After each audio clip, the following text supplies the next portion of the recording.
Voy a concluir ya. Señor presidente del Consejo, con lo que llevo dicho creo que queda explicado el alcance que quiero dar a los propósitos manifestados en la nota del penúltimo Consejo de Ministros. Contrición, atrición. Esa nota, como dijo el señor Gil Robles con gran elocuencia, es una autocrítica implacable. Para que el Consejo de Ministros elabore esos propósitos de mantenimiento del orden, han sido precisos 250 o 300 cadáveres, 1000 o 2000 heridos y centenares de huelgas. Por todas partes, desorden, pillaje, saqueo, destrucción. Pues bien, a mí me toca decir, señor presidente del Consejo, que España no os cree. Esos propósitos podrán ser sinceros, pero os falta fuerza moral para convertirlos en hechos. ¿Qué habéis realizado en cumplimiento de esos propósitos?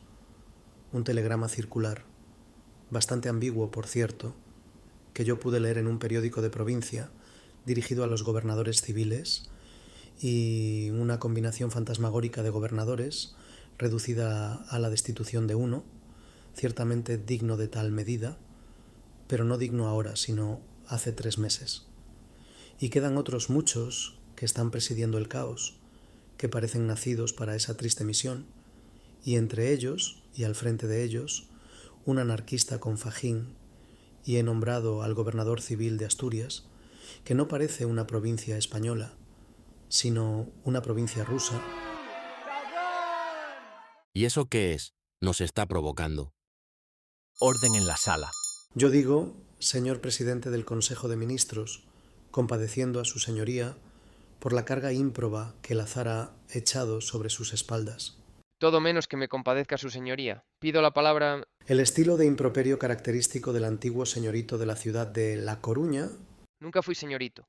Varios señores diputados increpan al señor Calvo Sotelo, airadamente. Orden. Los señores diputados tomen asiento. Señor Calvo Sotelo, voy pensando que es propósito deliberado de su señoría producir en la Cámara una situación de verdadera pasión y angustia.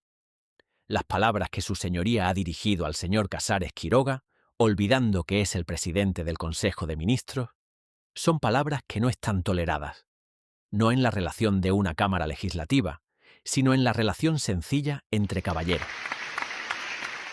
Yo confieso que la electricidad que carga la atmósfera presta a veces sentido erróneo a palabras pronunciadas sin la más leve maligna intención, señor presidente del Consejo de Ministros, cuando yo comenté, con honrada sinceridad, que me producía una evidente pesadumbre comprender la carga que pesa sobre sus hombros.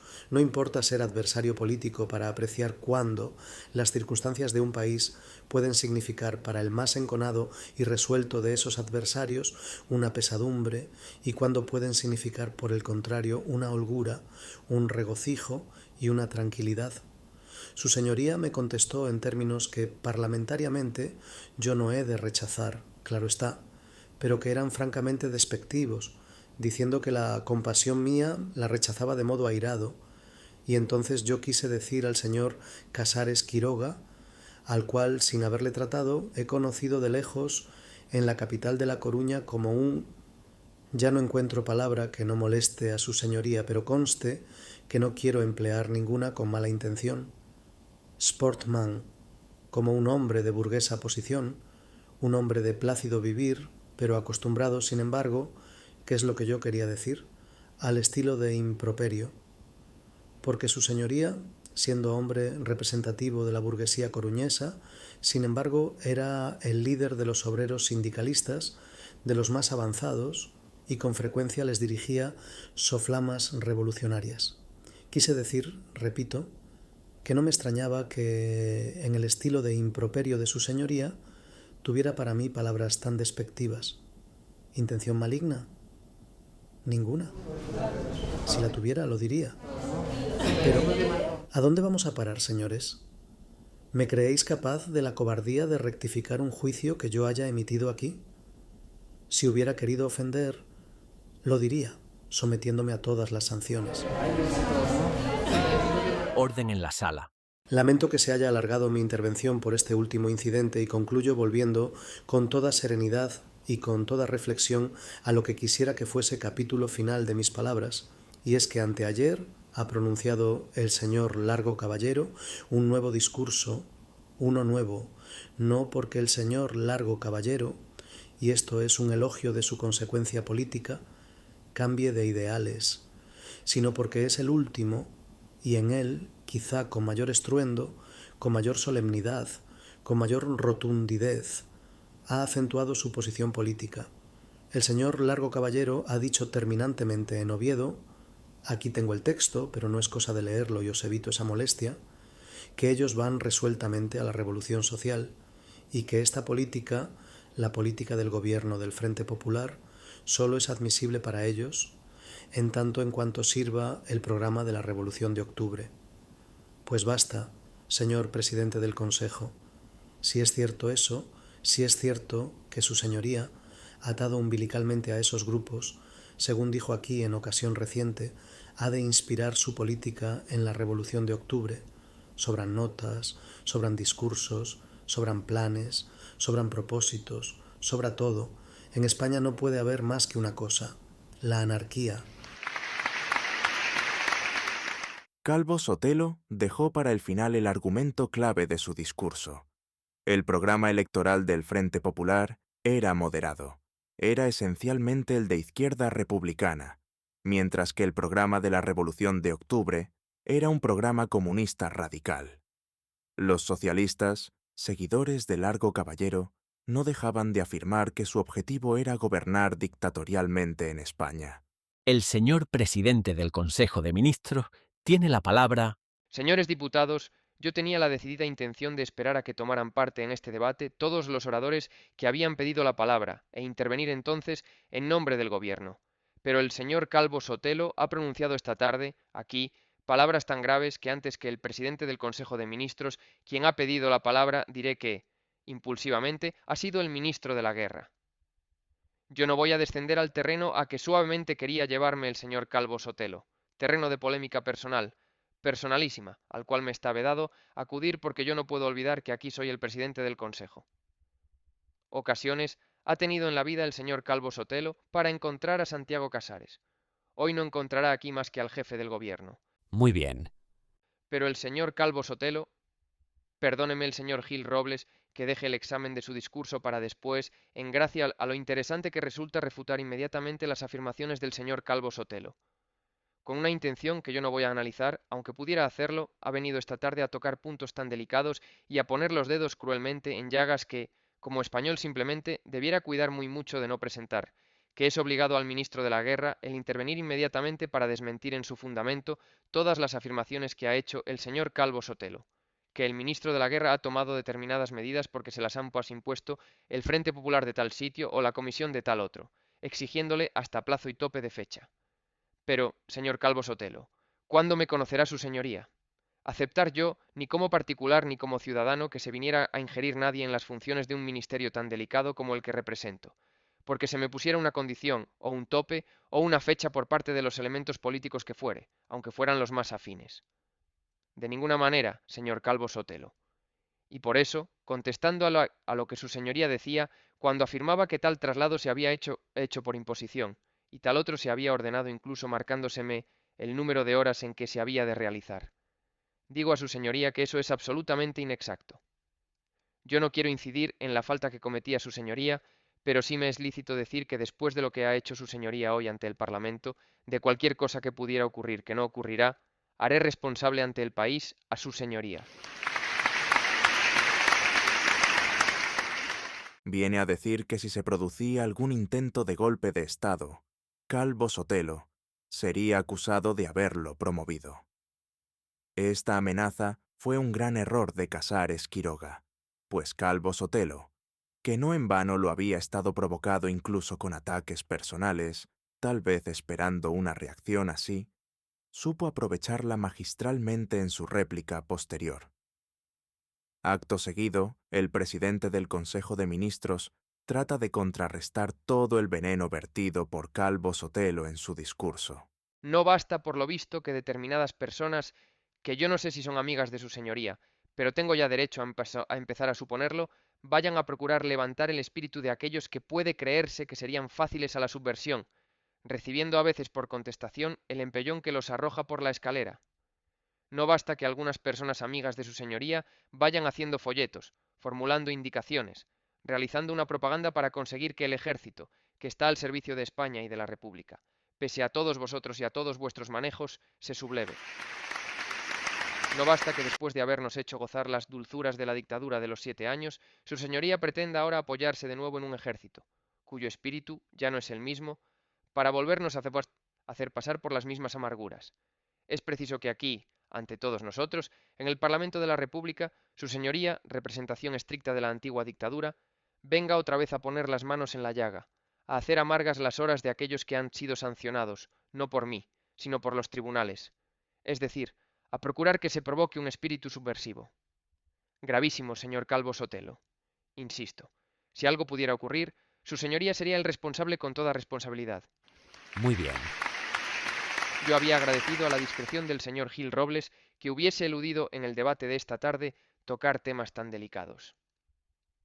El señor Gil Robles, que tiene un cierto marcado sentido de la responsabilidad, se daba cuenta de que era perfectamente injustificado, y más que injustificado, censurable, el traer aquí temas, algunos de los cuales en este momento aún están sometidos a la acción de los tribunales, pero el señor Calvo Sotelo, sin sentido ninguno de responsabilidad, sin más espíritu que el que le lleva a deshacer todo aquello que ha construido la República, todo aquello que pueda ser afección a la República, todo aquello que pueda servir de base a la República, sea el ejército, sea el Parlamento, viene aquí hoy con dos fines: el de buscar la perturbación parlamentaria para acusar una vez más al Parlamento de que no sirve para nada, y el de buscar la perturbación en el ejército para, apoyándose, quizá, en alguna figura destacada, volver a gozar de las delicias de que antes hablábamos.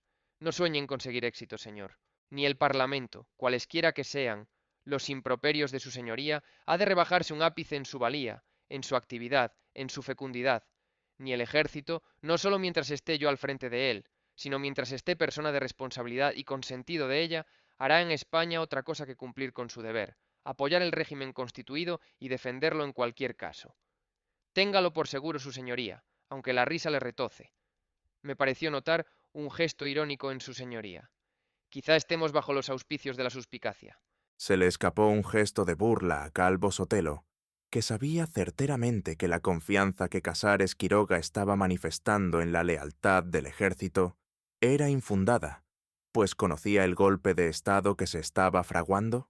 Ni el ejército, ni mucho menos ese cuerpo de la Guardia Civil, a quien su señoría quería traer también al palenque para erigirse en su único defensor, como si no estuviera aquí yo 2 años defendiéndolo constantemente y haciendo lo que no habéis hecho vosotros, ni con monarquía, ni con dictadura, ni con nada. Darle algo más que palabras, apoyo moral y apoyo material. Inútil, señor Calvo Sotelo. Todos esos juegos no servirán más que para revelar una cosa: que algunas actividades van poniéndose al descubierto. Muy bien. Los rumores sobre un golpe de Estado circulaban por todas partes. Al gobierno le habían llegado, naturalmente, y la policía había hecho varios intentos de obtener pruebas, pero habían fracasado. Casares Quiroga estaba dando palos de ciego al hablar de algunas actividades. Y ahora, separado este asunto, dado el mentís que era preciso a las afirmaciones del señor Calvo Sotelo, voy a examinar, siquiera sea rápidamente, porque la hora avanza, las afirmaciones hechas, tanto por el señor Gil Robles como por el señor Calvo Sotelo, en orden a la proposición no de ley que se ha presentado a la deliberación del Parlamento. Estas afirmaciones se reducen estrictamente a esto: dada una estadística de hechos, todos ellos censurables, todos ellos reprobables, teniendo el gobierno en su mano los poderes excepcionales que le confiere la ley de orden público, y habiendo hecho uso de ellos constantemente, la realidad es que estos hechos punibles no han desaparecido y, por consiguiente, el gobierno está fracasado.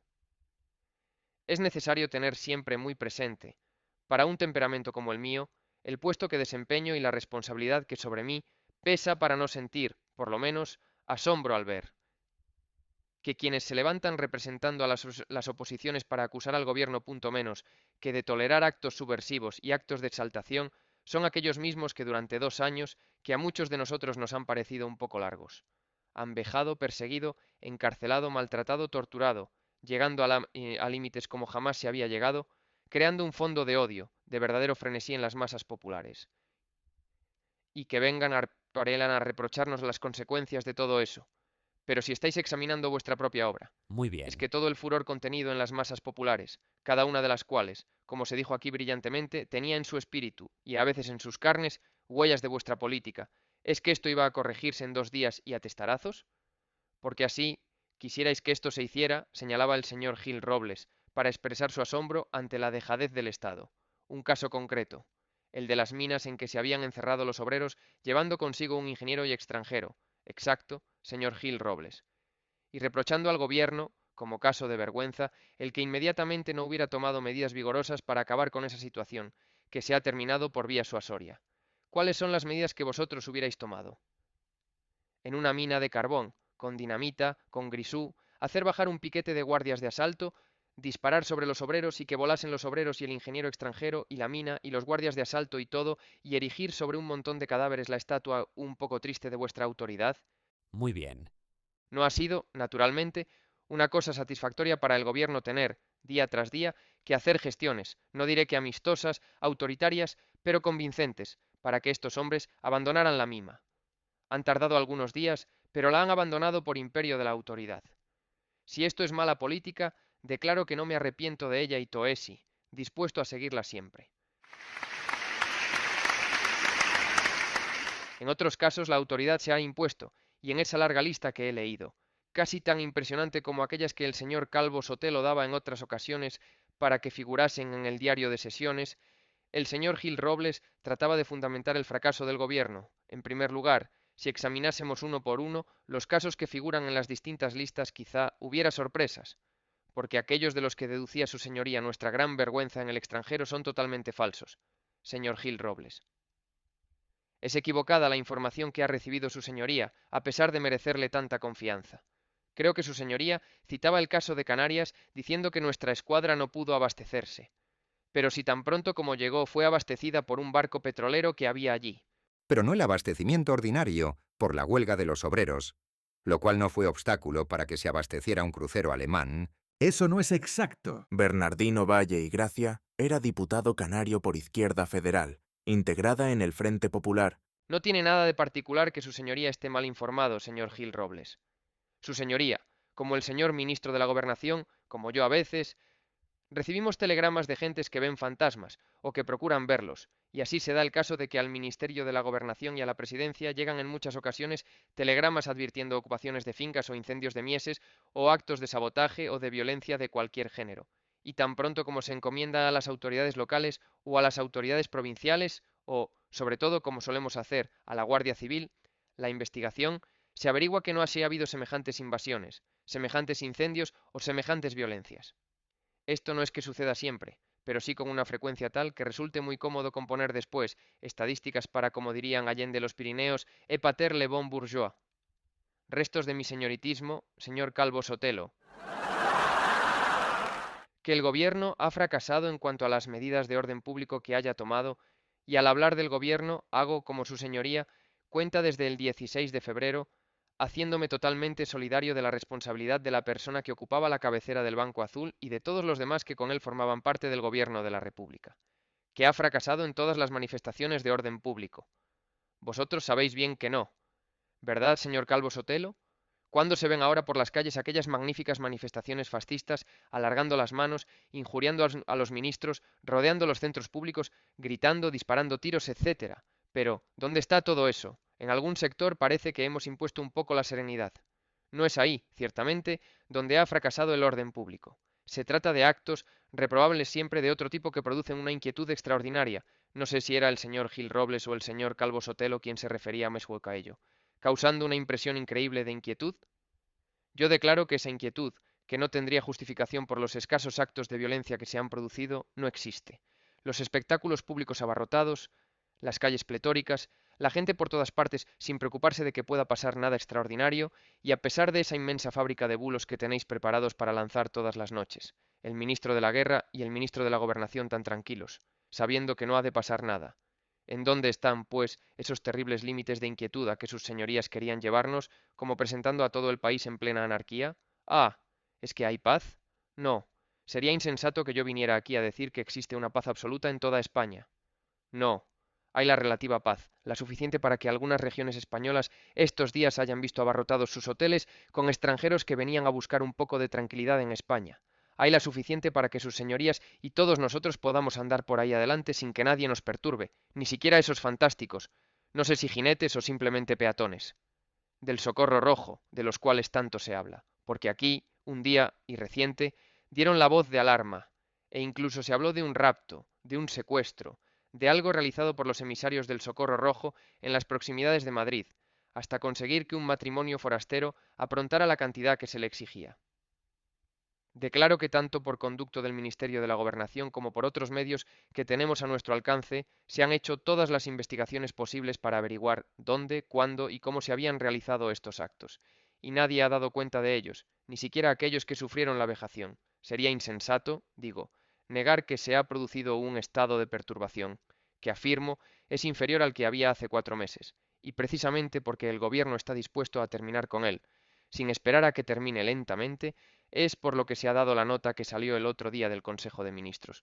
Nota que será, según vosotros, la confesión paladina de un fracaso, pero que desde luego es la intención y la realidad del anuncio de una determinación firme del Gobierno. ¿Determinación firme señalada solamente en ese telegrama circular que vio el señor Calvo Sotelo?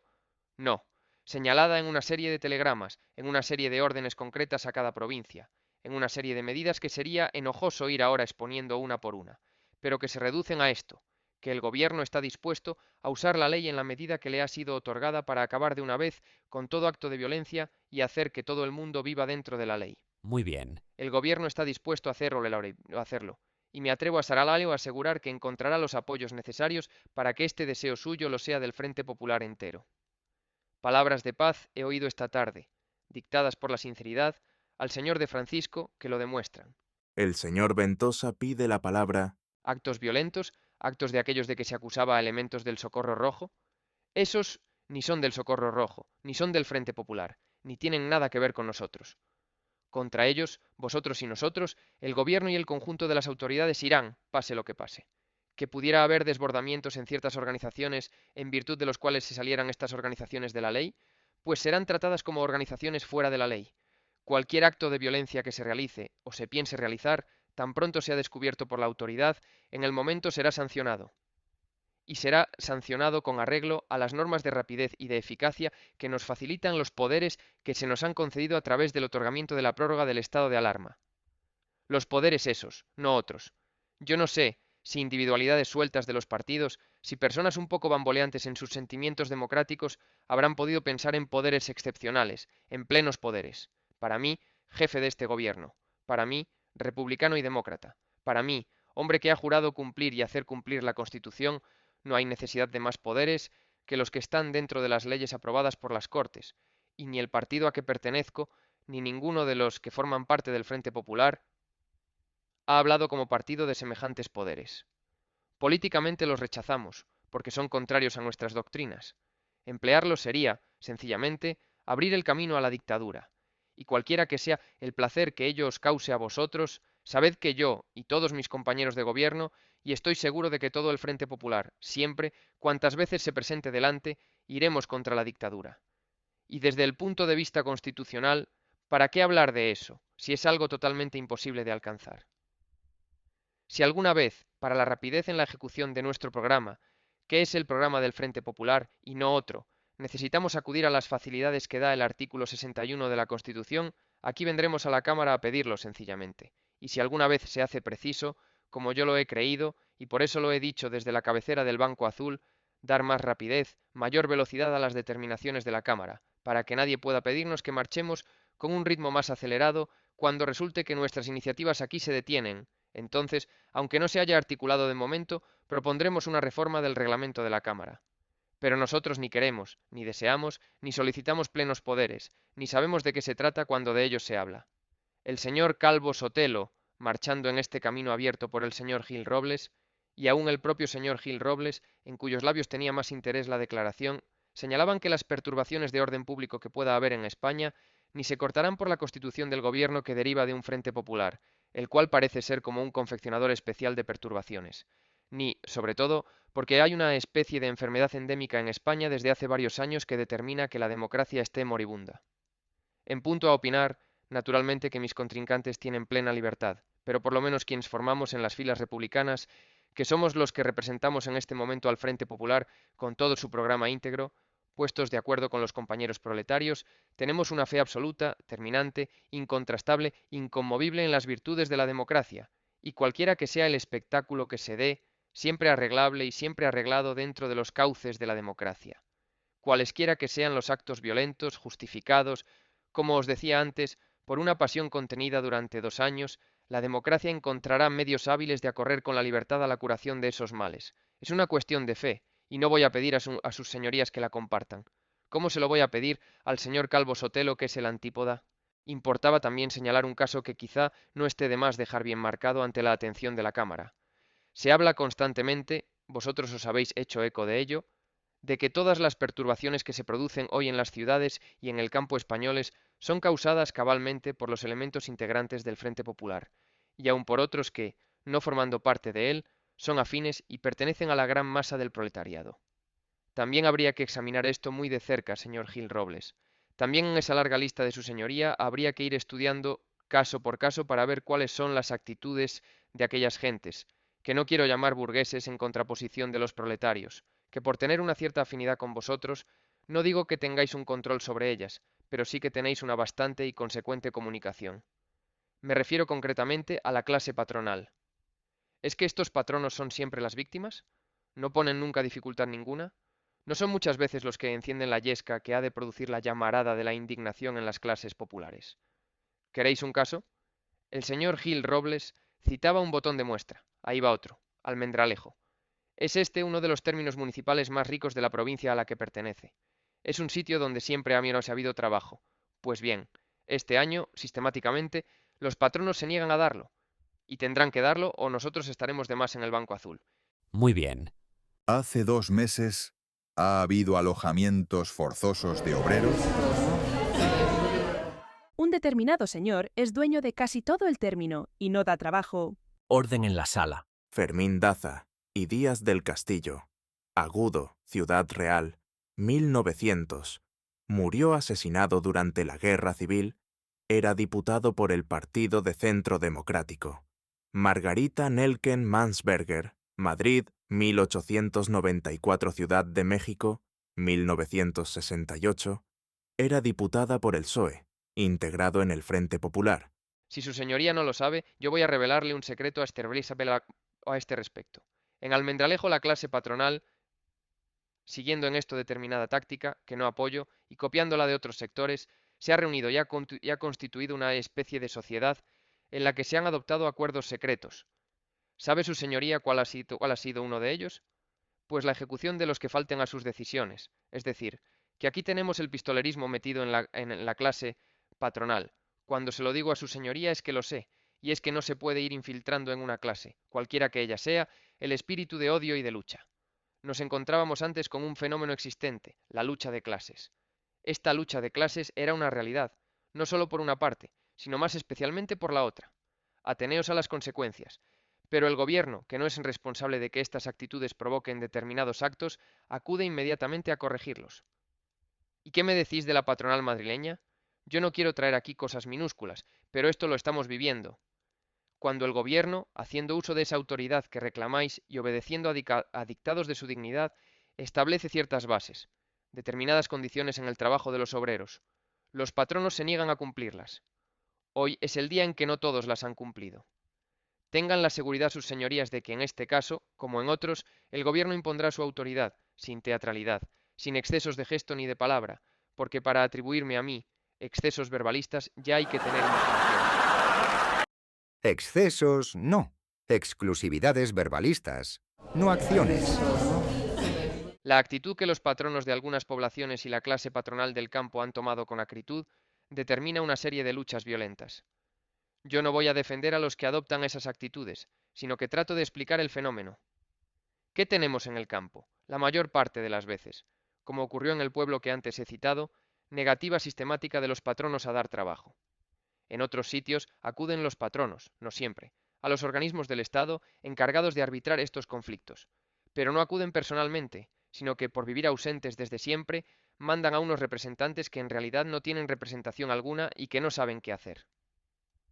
Otras veces, como sucedió en la huelga del ferrocarril de Langreo, los representantes van sin instrucciones, simplemente para ver si pasa el tiempo y se excitan los ánimos. En suma, estamos en que no solo por un lado, sino por el otro, se van agriando estos problemas y en que se está tratando de provocar convulsiones constantes a las que el gobierno no puede asistir con los brazos cruzados. El gobierno, en cada caso, acude con sus medios, intervienen los órganos de él a quienes competen estas cuestiones y, en resumen, está dispuesto a sancionar dura y rápidamente a todos aquellos que no acaten sus disposiciones, llámense patronos o llámense obreros. Sépanlo todos. El señor Gil Robles pide la palabra. ¿Qué España no nos va a creer? ¿Cuál España? ¿La vuestra? Ya que por lo visto estamos dividiendo a España en dos. ¿Qué España no nos va a creer? Señor Gil Robles y señor Calvo Sotelo, no quiero incurrir en palabras excesivas. A los hechos me remito. Ya veremos si España nos cree o no.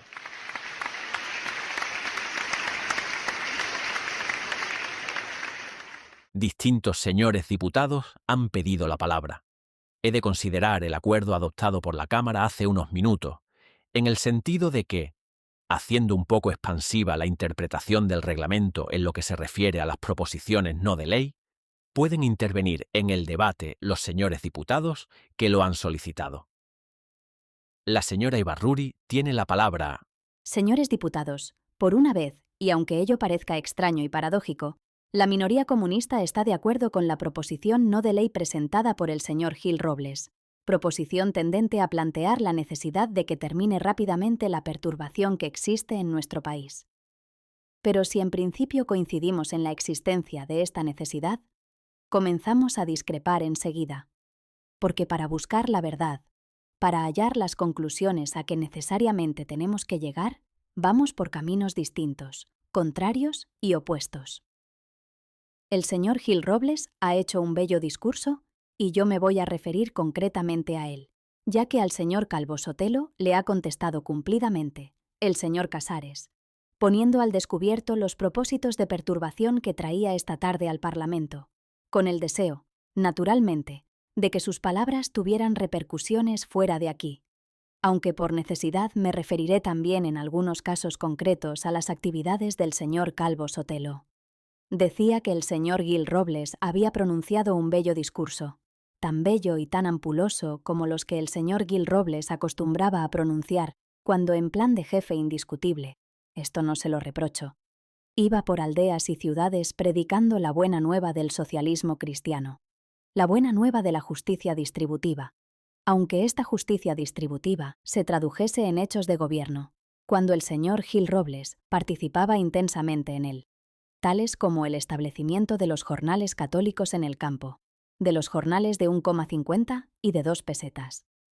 El señor Gil Robles, hábil parlamentario y no menos hábil esgrimidor de recursos oratorios, retóricos, de frases de efecto, apelaba a argumentos no muy convincentes, no muy firmes, tan escasos de solidez como la afirmación que hacía de la falta de apoyo por parte del gobierno a los elementos patronales, y al arguir con argumentos falsos, sacaba, naturalmente, falsas conclusiones, pero muy de acuerdo con la misión que quien puede le ha confiado en esta Cámara, y que su señoría, como los compañeros de minoría, sabe cumplir a la perfección, esgrimía una serie de hechos sucedidos en España, que todos lamentamos, para demostrar la ineficacia de las medidas del gobierno, el fracaso del Frente Popular.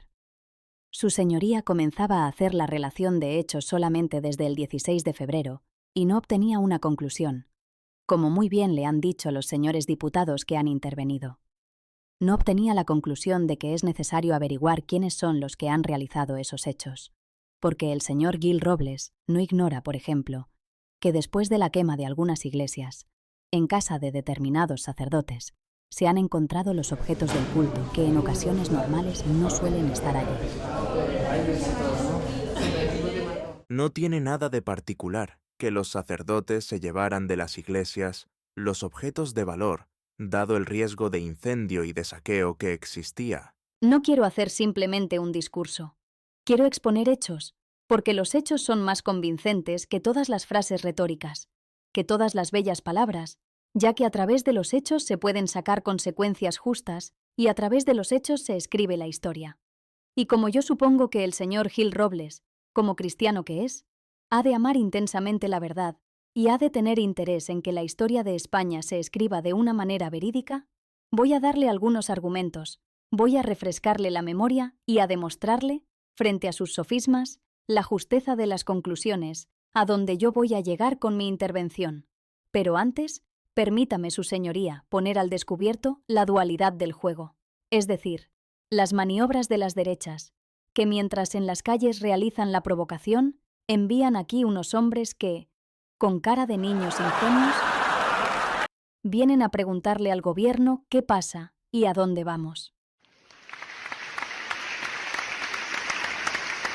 Señores de las derechas, vosotros venís aquí a rasgar vuestras vestiduras escandalizados y a cubrir vuestras frentes de ceniza, mientras, como ha dicho el compañero de Francisco, alguien que vosotros conocéis y que nosotros no desconocemos tampoco, manda elaborar uniformes de la Guardia Civil con intenciones que vosotros sabéis y que nosotros no ignoramos. Y mientras, también, por la frontera de Navarra, señor Calvo Sotelo, envueltas en la bandera española, entran armas y municiones con menos ruido, con menos escándalo que la provocación de Vera del Bidasoa, organizada por el miserable asesino Martínez Anido, con el que colaboró su señoría. Muy bien.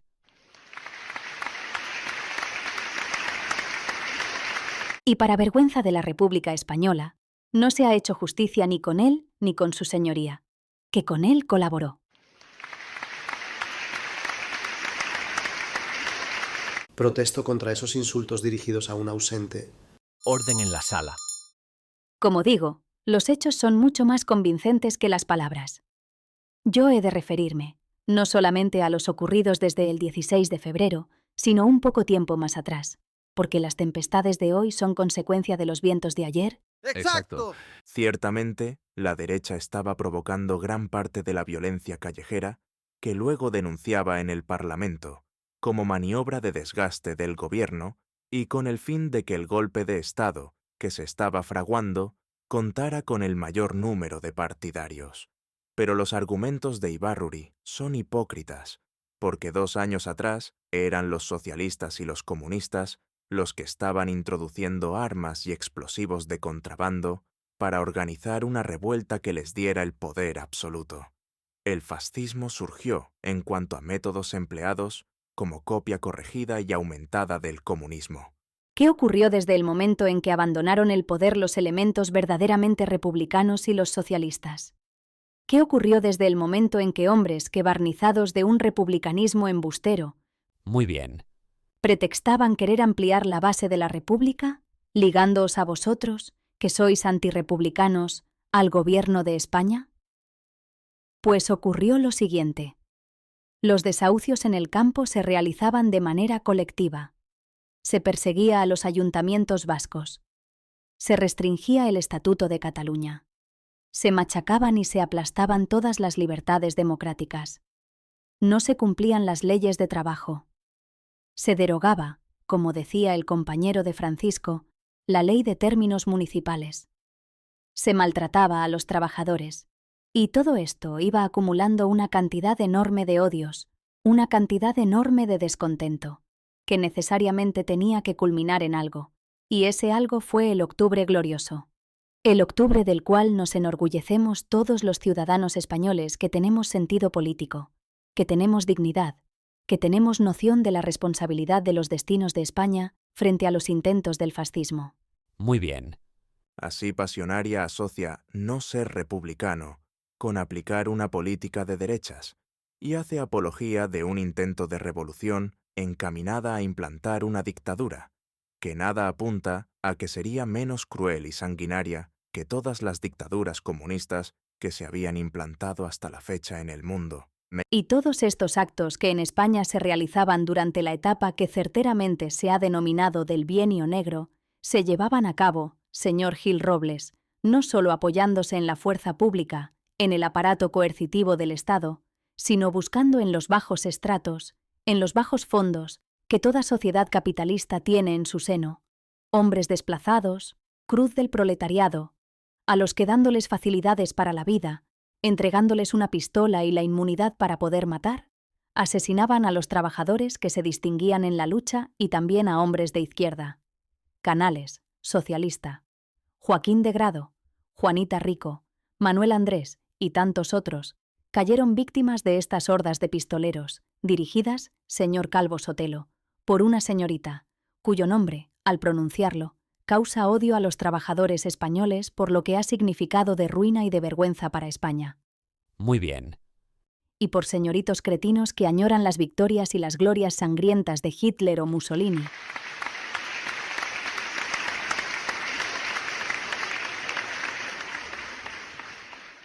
Ibarruri se refiere a Pilar Primo de Rivera y Sáenz de Heredia, hermana de José Antonio e hija del dictador, que estaba al frente de la sección femenina de Falange Española de las JON. Se la acusó de organizar algunos asesinatos perpetrados por falangistas, entre ellos el de la modista Juanita Rico, que fue la primera víctima socialista de los falangistas. Hay que decir que varios falangistas habían muerto antes que ella. Según los falangistas, y sin que esto sirva de justificación, Juanita Rico, unas horas antes de su muerte, había presenciado el asesinato del falangista Juan Cuéllar y se había orinado sobre su cuerpo moribundo. Se produce, como decía antes, el estallido de octubre, octubre glorioso, que significó la defensa instintiva del pueblo frente al peligro fascista. Porque el pueblo, con certero instinto de conservación, sabía lo que el fascismo significaba. Sabía que le iba en ello. No solamente la vida, sino la libertad y la dignidad, que son siempre más preciadas que la misma vida. De defensa instintiva, nada. La Revolución de Octubre estuvo fraguándose durante meses por socialistas, comunistas y anarquistas, y si tan necesaria era, pese a estar planeada para toda España, ¿por qué solo estalló con fuerza en Asturias y el País Vasco, con algunos ecos en Cataluña? ¿Es que en el resto de España era prescindible? Tan difícil es de entender que lo que procede ante una política que no gusta es votar a partidos opuestos. Pero claro, era difícil que eso funcionara cuando los socialistas y comunistas se habían enemistado, no solo con la minoritaria élite reaccionaria que apenas hubiera sido rival en las urnas, sino con media España por su estúpido anticlericalismo, estúpido a juicio del propio Azaña, su antimilitarismo y sus planteamientos radicales que no permitieron que la Constitución fuera imparcial y aceptable para todos como base de la actividad política. Eso puso a media España en su contra, hizo que floreciera el fascismo, que hasta hacía pocos meses era ridículamente minoritario en el país, y abocó a una lucha que no tenía más salida que el triunfo del fascismo o el del comunismo. Fueron, señor Gil Robles, tan miserables los hombres encargados de aplastar el movimiento, y llegaron a extremos de ferocidad tan terribles, que no son conocidos en la historia de la represión en ningún país. Millares de hombres encarcelados y torturados, hombres con los testículos extirpados, mujeres colgadas del trimotor por negarse a denunciar a sus deudos, niños fusilados, madres enloquecidas al ver torturar a sus hijos. Carballín, San Esteban de las Cruces, Villafría, La Cabaña, San Pedro de los Arcos, Luis de Sirval. Los señores diputados de la mayoría, puestos en pie, aplauden durante largo rato. Centenares y millares de hombres torturados dan fe de la justicia que saben hacer los hombres de derechas, los hombres que se llaman católicos y cristianos. Y todo ello, señor Gil Robles, cubriéndolo con una nube de infamias. Y negándolo él. Con una nube de calumnias. Porque los hombres que detentaban el poder no ignoraban en aquellos momentos que la reacción del pueblo, si éste llegaba a saber lo que ocurría, especialmente en Asturias, sería tremenda. Icente Marco Miranda, Castellón de la Plana, 1880. Valencia, 1946. Era diputado por Esquerra Republicana de Cataluña, integrada en el Front d'Esquerres de Cataluña. La idea de que una represión sangrienta era un medio oportuno de acabar con unos insurrectos era habitual en la época, y era practicada, a veces con éxito, a veces sin él, por gobiernos de todos los países, más o menos civilizados, más o menos democráticos, y en particular tanto por fascistas como por comunistas. Es difícil conjeturar si Gil Robles pensaría que le mereció la pena. Por una parte, la represión de Asturias fue decisiva para el triunfo del Frente Popular 2 años después. Pero por otra parte, el triunfo del Frente Popular fue decisivo para el triunfo de los sublevados. Con una guerra civil por medio, Cultivasteis la mentira, pero la mentira horrenda, la mentira infame. Cultivasteis la mentira de las violaciones de San Lázaro. Cultivasteis la mentira de los niños con los ojos saltados. Cultivasteis la mentira de la carne de cura vendida a peso. Cultivasteis la mentira de los guardias de asalto quemados vivos. Pero estas mentiras tan diferentes, tan horrendas todas, convergían a un mismo fin: el de hacer odiosa a todas las clases sociales de España la insurrección asturiana, aquella insurrección que, a pesar de algunos excesos lógicos, naturales en un movimiento revolucionario de tal envergadura, fue demasiado romántico, porque perdonó la vida a sus más acerbos enemigos, a aquellos que después no tuvieron la nobleza de recordar la grandeza de alma que con ellos se había demostrado.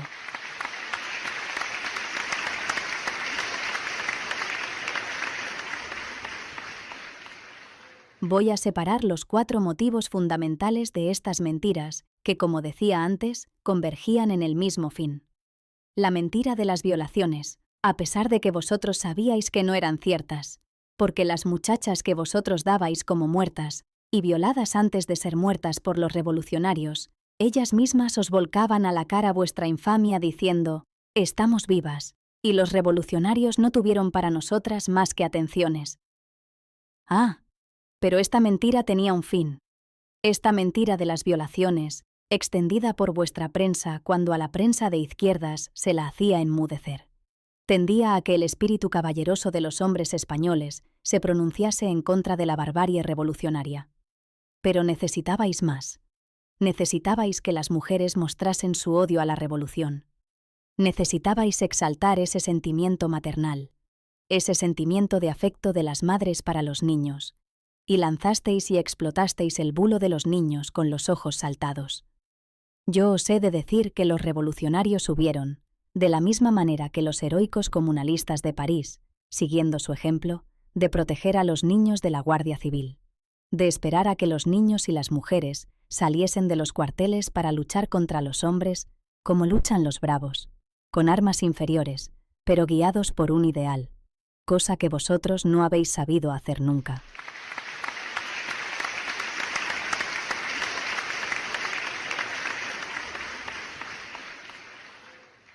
La mentira de la carne de cura vendida al peso. Vosotros sabéis bien, nosotros tampoco lo desconocemos, el sentimiento religioso que vive en amplias capas del pueblo español, y vosotros queríais con vuestra mentira infame ahogar todo lo que de misericordioso, todo lo que de conmiseración pudiera haber en el sentimiento de estos hombres y de estas mujeres que tienen ideas religiosas hacia los revolucionarios. Y viene la culminación de las mentiras: los guardias de asalto quemados vivos. Vosotros necesitabais que las fuerzas que iban a Asturias a aplastar el movimiento fuesen no dispuestas a cumplir con su deber, sino impregnadas de un espíritu de venganza, que tuviesen el espolique de saber que sus compañeros habían sido quemados vivos por los revolucionarios. Ahí convergían todas vuestras mentiras, como he dicho antes, a hacer odiosa la revolución, a hacer que los trabajadores españoles repudiasen, por todos estos motivos, el movimiento insurreccional de Asturias. Pero todo se acaba, señor Gil Robles, y cuando en España comienza a saberse la verdad, el resultado no se hace esperar. Y el día 16 de febrero el pueblo, de manera unánime, demuestra su repulsa a los hombres que creyeron haber ahogado con el terror y con la sangre de la represión los anhelos de justicia que viven latentes en el pueblo. Y los derrotados de febrero, aquellos que se creían los amos de España, no se resignan con su derrota, y por todos los medios a su alcance, procuran obstaculizar, procuran entorpecer esta derrota, y de ahí su desesperación, porque saben que el Frente Popular no se quebrantará y que llegará a cumplir la finalidad que se ha trazado.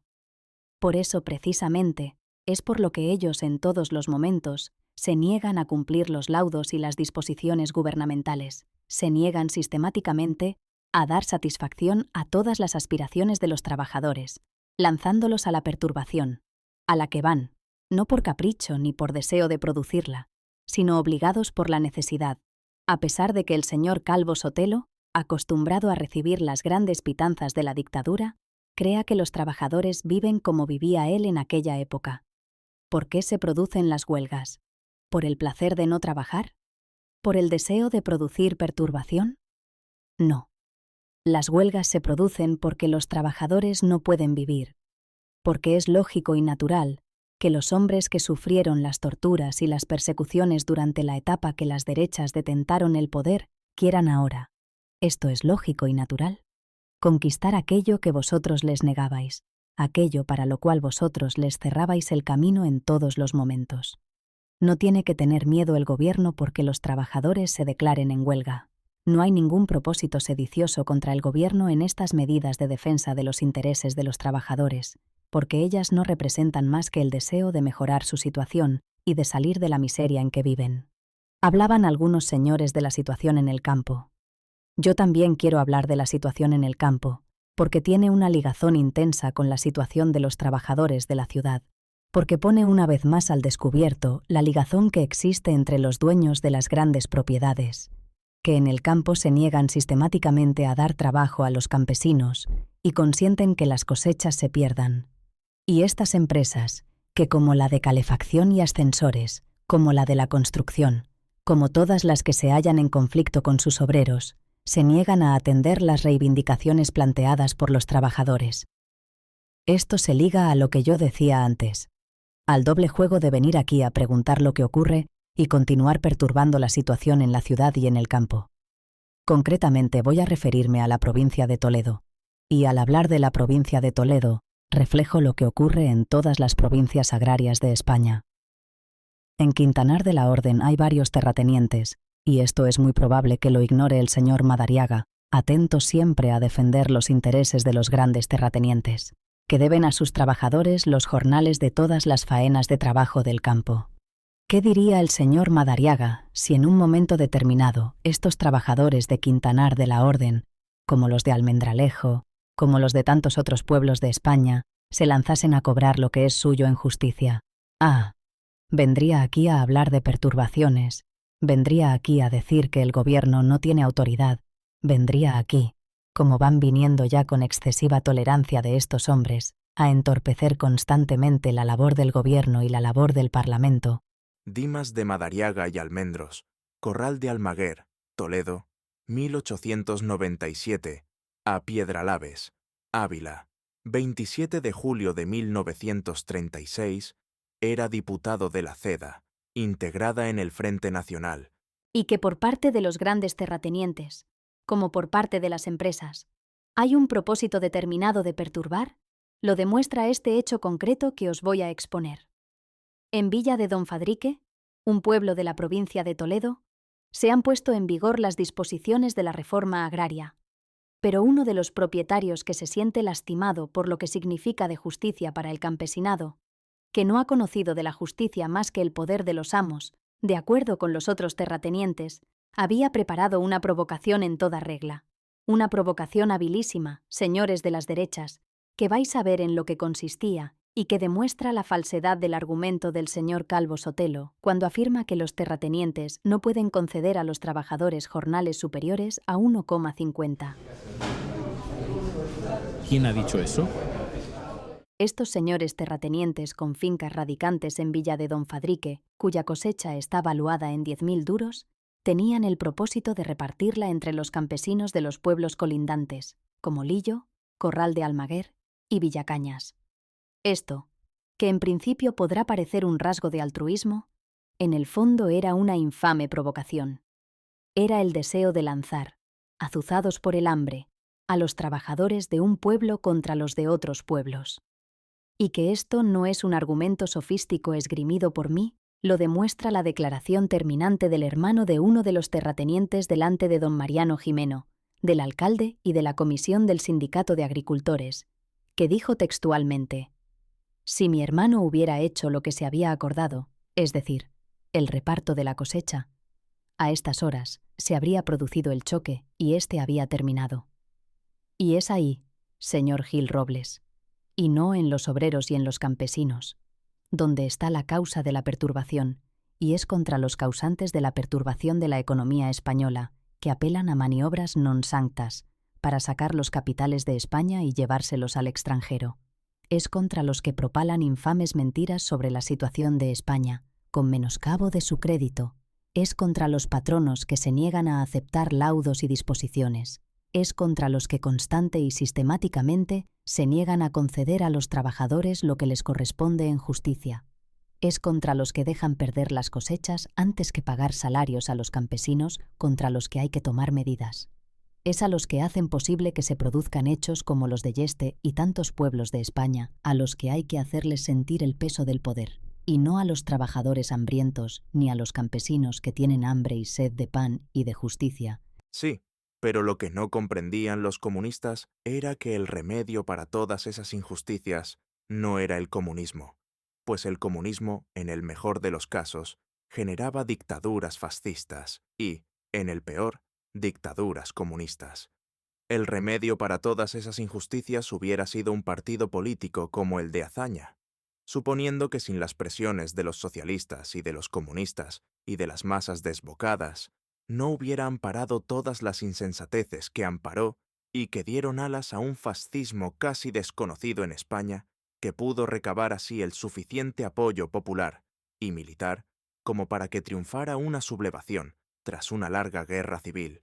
Señor Casares Quiroga, señores ministros, ni los ataques de la reacción, ni las maniobras, más o menos encubiertas, de los enemigos de la democracia, bastarán a quebrantar ni a debilitar la fe que los trabajadores tienen en el Frente Popular y en el gobierno que lo representa. Muy bien. Muy bien.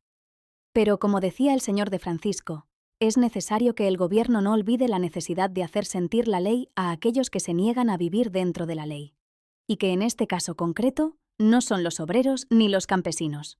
Y si hay generalitos reaccionarios que, en un momento determinado, azuzados por elementos como el señor Calvo Sotelo, pueden levantarse contra el poder del Estado, hay también soldados del pueblo, cabos heroicos, como el de Alcalá, que saben meterlos en cintura. Muy bien.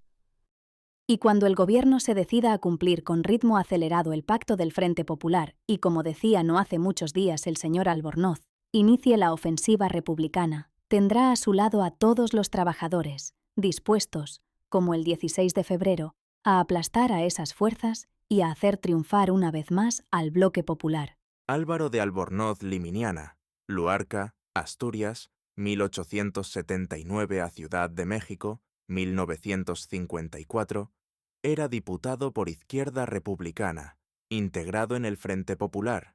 Conclusiones a que yo llego. Para evitar las perturbaciones, para evitar el estado de desasosiego que existe en España, no solamente hay que hacer responsable de lo que pueda ocurrir a un señor Calvo Sotelo cualquiera, sino que hay que comenzar por encarcelar a los patronos que se niegan a aceptar los laudos del gobierno. Hay que comenzar por encarcelar a los terratenientes que hambrean a los campesinos. Hay que encarcelar a los que con cinismo sin igual, llenos de sangre de la represión de octubre, vienen aquí a exigir responsabilidades por lo que no se ha hecho. Y cuando se comience por hacer esta obra de justicia, señor Casares Quiroga, señores ministros, no habrá gobierno que cuente con un apoyo más firme, más fuerte que el vuestro, porque las masas populares de España se levantarán, repito, como en el 16 de febrero, y aún quizá, para ir más allá, contra todas esas fuerzas que por decoro nosotros no debiéramos tolerar que se sentasen ahí.